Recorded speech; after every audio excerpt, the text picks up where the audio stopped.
influenced all Africa. And the main target of those trying to downgrade African history is to downgrade that warrior group that gave to Africa and the world its greatest example of warfare, standing up and protecting those things that belong to them as against those things that the enemy was claiming. When we look at Africa picture, the picture of African manhood in the mass media, there is something wrong with the picture in general, more wrong with the television series, The Africans. If African people were alert, they would have assigned people to look at it and explain it, but they would not have assumed there was anything basically true in the film.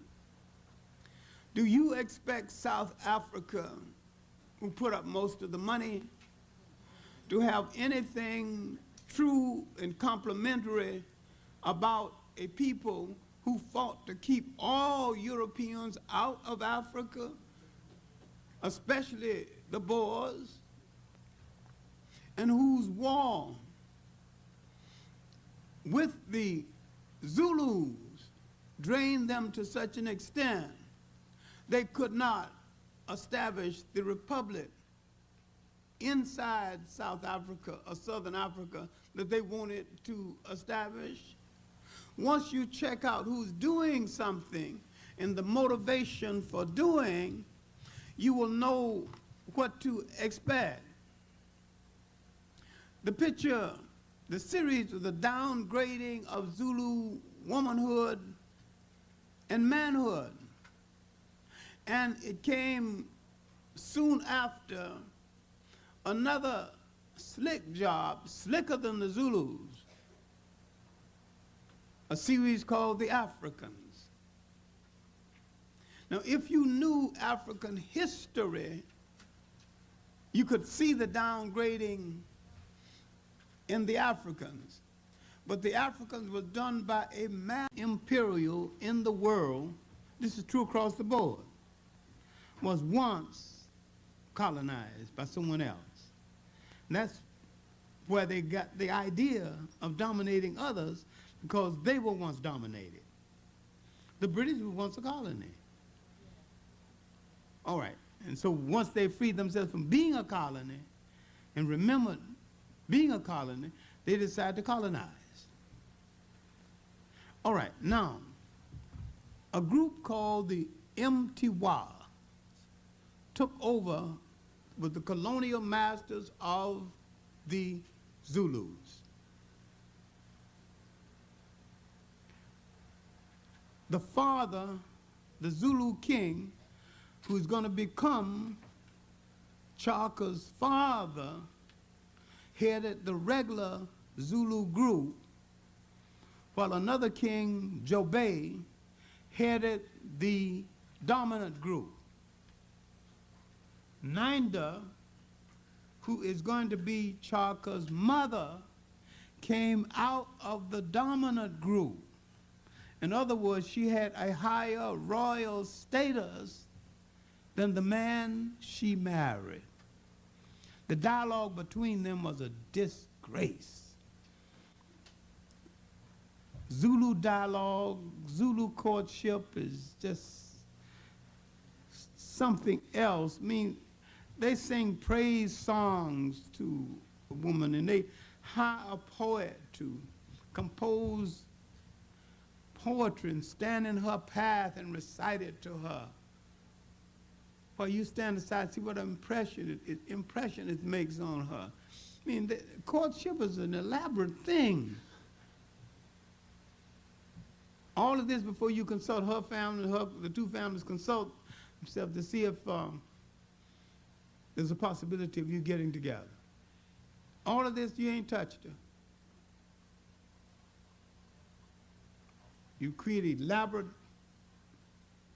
ceremony, otherwise grew jealous and began to tabulate the months between the marriage and the birth of the son.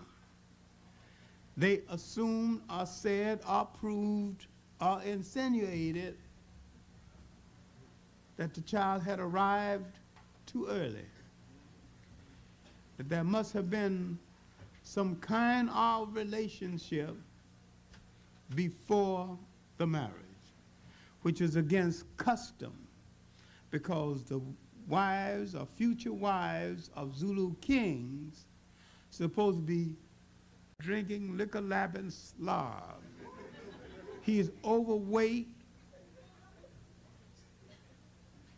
couldn't get out of the way of nothing.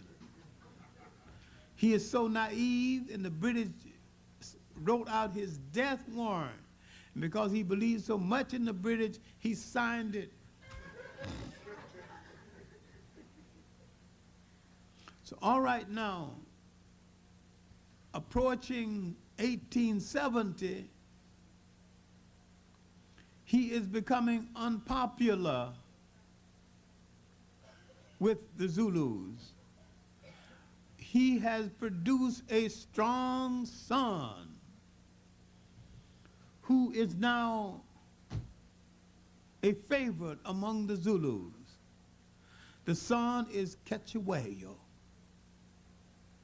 In 2 years, so much support is rallied around Kechewayo that he dethrones his father and becomes king of the Zulus. Kechewayo began to punish Zulus for being fat and sloppy, starts the Zulu war machine again, sets out to train the Zulu army again, sets out to avenge the reducing of his father to the status of a puppet. He is planning now the war against the British. It took him 4 years to get it all together. More than 4 years. He did not fight the battle until 1879. He knew the missionaries helped reduce his father to puppetry. So he's going to attack a missionary station, Roki's Draft. Now coming back into Zulu land, the Borlong warriors, these related Zulus who had previously fought with Chaka. Now the new leader is coming. Mamboza is old now. Well, I can't say he's old because he's near the age I am now, so I don't think I'm old. So the moderately young Mamboza, 74 years old, looking like a man of 30, comes back to offer help. African National Congress and also of the Zulu people. And next to him is Larry Williams, who is the president of the Southern Regional Office of ASCAC, which stands for the Association for the Study of Classical African Civilizations. And next seat to him is Sakina Rashid. Mrs. Rashid is a professor and also a clinical psychologist dealing in family and child psychology. And next to her is educator and historian Dr. Asa Hilliard from Georgia State. Welcome, panel. It's a pleasure to have you here. Thank you. Thank you. The series Shaka Zulu ran for 5 days, and there were a number of concerns that several communities around the nation had, and we'd like to address some of those concerns with you now. Larry, there were 10 so-called myths in the series, and I wonder if you could just very quickly just run through those, and then we will discuss them. Okay, the 10 myths were the African woman as whore, the black man as stud, the emphasis on tribes rather than nations, the emphasis on chiefs rather than kings, Europe as civilizer, Africa as the dark continent, the omnipotent white man, the emphasis on African witchcraft rather than African science. Those were a number of the myths in the series that were emphasized. And were those myths or objections addressed in other cities, including Atlanta? They were some of the contentions that many people made, for instance, on the West Coast, in San Francisco and in Los Angeles. They had demonstrations and protests against the series. Many people emphasized those. Some of the other contentions were the fact that the South African government had money that they financed in the series. In fact, the South African Broadcasting Corporation was listed as a producer in South Africa, but when the series aired all over the United States, it is not listed as a producer. Okay, let's talk about some of the cultural myths that were in the movie. One in particular that I can think of, and Mr. Ndaba, perhaps you're the best person to address this, was a part when I remembered some violence that was that occurred between Shaka and his mother. Now, I've never known in any African culture, whether it be on the continent or South America, Latin America, or the United States, or the Caribbean, where a black male would actually slap his mother. That is a form of disrespect. Can you address that? Does that, in fact, happen in the Zulu culture? No, certainly not. That was totally inaccurate, but to be expected because the movie itself was made by an European. It was made by Fori, who's a Dutch settler on Africa. The image of women was negative throughout the series. They were always portrayed as people running around up and down, not knowing what they were doing. Whereas in our own societies, the women had a major role to play in our society. It wasn't a one-person dictatorship. We used to have drums that will ring out, calling people from everywhere in the nation to send their delegates and representatives into the House Council. That is when the National Executive Council is meeting. And the first woman in each and every family is going to be there. All the soldiers are going to be there to gather people, making sure that all come in there. And each and every family will send their representative. And then you discuss a big case. That's what we call Indaba. Like my surname, when you say Indaba, it comes out from that type of a congregation of everybody. People's parliament. People are going to discuss. They are going to vote. They vote upside down on this issue, they vote this issue up or down, and the king will then implement the people's decision. And the women were sitting in the National Executive Council long before the Europeans have ever had any woman in their ruling councils. I think African culture is far advanced as far as respect and as far as dignity and as far as the role, major role that is played by African women. That's still even seen in our history today, in our struggle today. When we mention Nelson Mandela, immediately think about Winnie Mandela, Albertina Sisulu, and many other women that we have never had. And they have never been in our history just derogated to the backgrounds, running up and down the screens as they were portrayed. Mm-hmm. The miniseries has already been on television. So the audience question to the panel is, what kinds of positive and or negative connections do you think African Americans may have now with African people abroad, or even with the Zulu people? And of course, some of the negatives we've already discussed, so if you want to just list them again and then add some more, anyone in the panel can take that.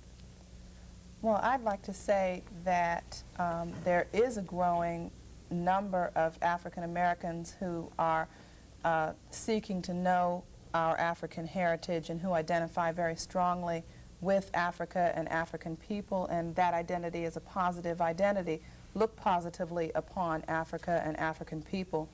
However, statistically speaking, if we want to talk about the masses of African American people, the masses refer to ourselves not as African people or African American people, but as black. And many will again argue, I'm not an African, Africa has nothing to do with me, and movies like this will strengthen that kind of negative emotion and that kind of negative affect. Children will observe things on television and learn from them and pick up things, but if it's something negative, if it's a negative image, they may identify, well, this person has the same color skin I have, and I know that my ancestors came from there.